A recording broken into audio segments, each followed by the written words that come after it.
Assalamualaikum.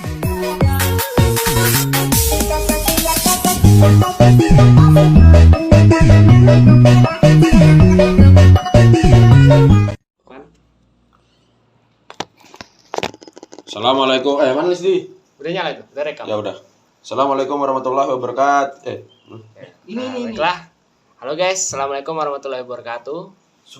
Jadi di sini kami dari kelompok 2 hari ini ingin melaksanakan proyek SJI oleh Ustadz Rusdi, di mana kami disuruh membuat video pembelajaran. Di sini kami bakal kenalkan dulu anggota-anggotanya. Jadi saya sendiri Muhammad Aman Nurfa Sunario, lalu ada Suryalisti Pamungkas, lalu ada Zakwan Altov guys, Zakwan, lalu ada Naka Supasa, dan Zikri Septiangga, Oke, dan Zikri Septiangga paling normal terus kan gara-gara kita langsung chatting dia. Nah, oke. Jadi gini guys, pertama-tama topik kita adalah Super Semar guys. Jadi apa itu Super Semar guys? Mungkin kalian tahu Super Semar siapa? Saya tahu. Apa itu bang? Semar Mesem. Bukan bang, Bukan. Sem lain bang. Nah, Super Semar itu adalah singkatan dari Surat Perintah 11 Maret. Super Semar. Jadi surat perintah ini sendiri dikeluarkan oleh Presiden Soekarno pada tanggal 11 Maret, karena tadi kan surat perintah 11 Maret, pada tahun 1966 dengan tujuan memerintahkan Jenderal Soeharto yang saat itu menjabat sebagai Panglima Komando Operasi Pemulihan Keamanan dan Ketertiban atau Pangkop Kamtib untuk menormalkan kondisi yang kacau saat itu. Itu kacaunya kondisi saat itu setelah ada aksi Tritura guys ya, sehingga rakyat itu sangat marah guys kepada pemerintah karena Soekarno itu dianggap sudah tidak kooperatif atau tidak sesuai dengan hati rakyat guys. Nah, saat ini masih diragukan guys keberadaan dokumen asli Super Semar. Banyak pakar-pakar sejarah yang berpendapat kalau Super Semar itu yang dipunyai Soeharto sama Super Semar yang dipunyai Soekarno itu berbeda guys. Atau ada yang bilang dokumennya itu tersembunyi entah di mana guys, tapi kita tidak tahu kebenarannya. Baiklah, asal mulanya nanti akan kita bahas lebih lanjut lagi guys.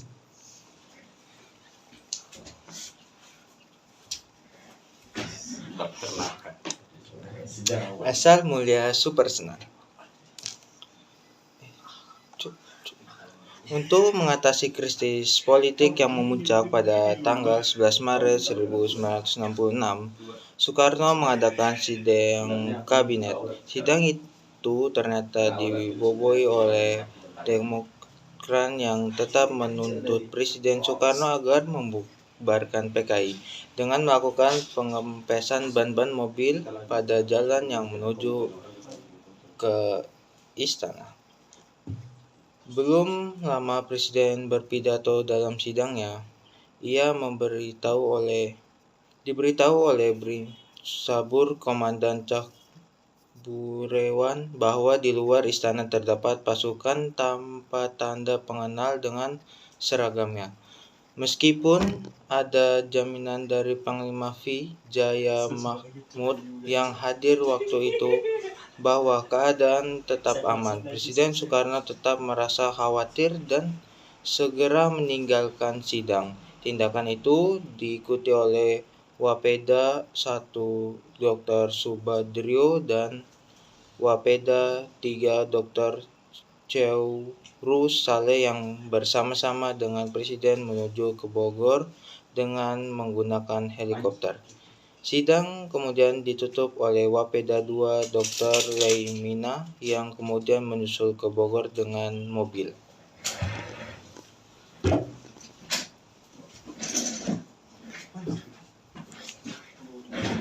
Sementara itu, 3 orang perwira tinggi TNI AD yaitu Maijen Basuki Rahmat, Brigjen M. Yusuf, dan Brigjen Amir Mahmud yang juga mengikuti sidang paripurna kabinet sepakat untuk menyusul Presiden Soekarno ke Bogor.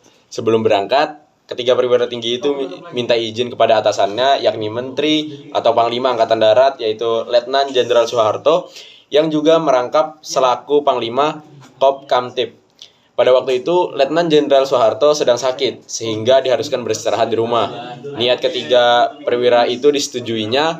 Maijen Basuki Rahmat menanyakan, apakah ada pesan khusus dari Legend Soeharto untuk Presiden Soekarno? Legend Soeharto menjawab, sampaikan saja bahwa saya tetap pada kesanggupan saya, beliau akan mengerti. Latar belakang dari ucapan itu ialah bahwa sejak pertemuan mereka di Bogor pada tanggal 2 Oktober 1965 yang setelah meletusnya pemberontakan G30 SPKI antara Presiden Soekarno dengan Legend Soeharto telah terjadi perbedaan pendapat mengenai kunci bagi usaha meredakan pergolakan politik saat itu. Menurut Legend Soeharto, pergolakan rakyat tidak akan reda sebelum rasa keadilan rakyat dipenuhi dan rasa ketakutan rakyat dihilangkan dengan jalan membubarkan PKI yang telah melakukan pemberontakan. Sebaliknya, Presiden Soekarno menyatakan bahwa ia tidak mungkin membubarkan PKI karena hal itu bertentangan dengan doktrin Nasakom yang telah dicanangkan ke seluruh dunia. Dalam pertemuan-pertemuan selanjutnya, perbedaan saham itu tetap muncul. Pada suatu ketika, Soeharto menyediakan diri untuk membubarkan PKI asal mendapat kebebasan bertindak dari Presiden. Pesan Soeharto yang disampaikan kepada ketiga orang perwira tinggi yang akan berangkat ke Bogor mengacu kepada kesanggupan tersebut.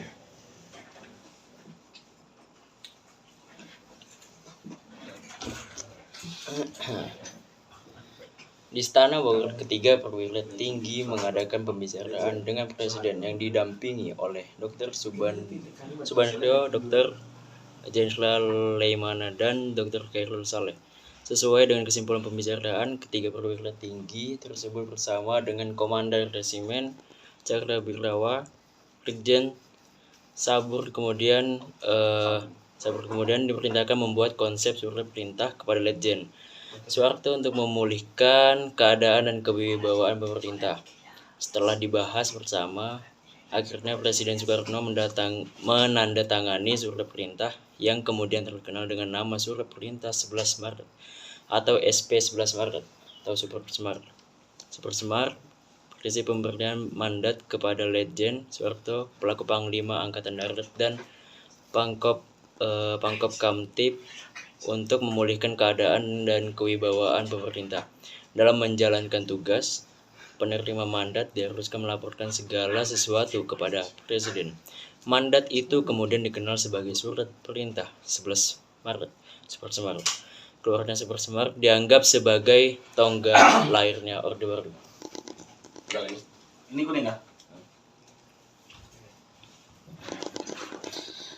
Oke, baik. Tindakan pertama yang dilakukan oleh Soeharto keesokan harinya setelah menerima surat perintah tersebut adalah membubarkan dan melarang PKI beserta organisasi masanya yang bernaung dan berlindung ataupun seasas dengannya di seluruh Indonesia.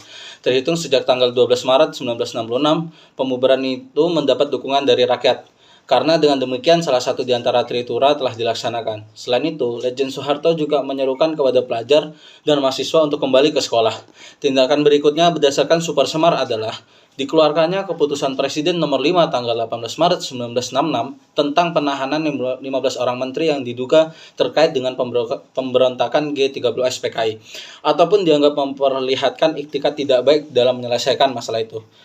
Demi lancarnya tugas pemerintahan, Legend Soeharto mengangkat 5 orang menteri koordinator AD interim yang menjadi presidium kabinet. Kelima orang tersebut ialah Sultan Hamengkubuwono IX, Adam Malik, Dr. Ruslan Abdul Ghani, Dr. Kiai Haji Idham Khalid, dan Dr. J. Leimena.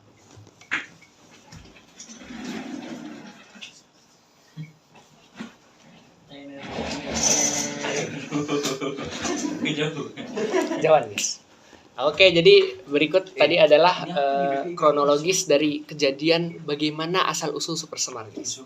Jadi di situ Super Semar itu terjadi karena beberapa hal kan di situ, karena kemarahan rakyat sehingga membuat Presiden Soekarno terpaksa memberikan mandat itu kepada Soeharto. Nah, sebenarnya apakah yang terjadi setelah diberikan Super Semar? Jadi sebenarnya yang akan terjadi adalah sesuatu yang disebut dualisme kepresidenan.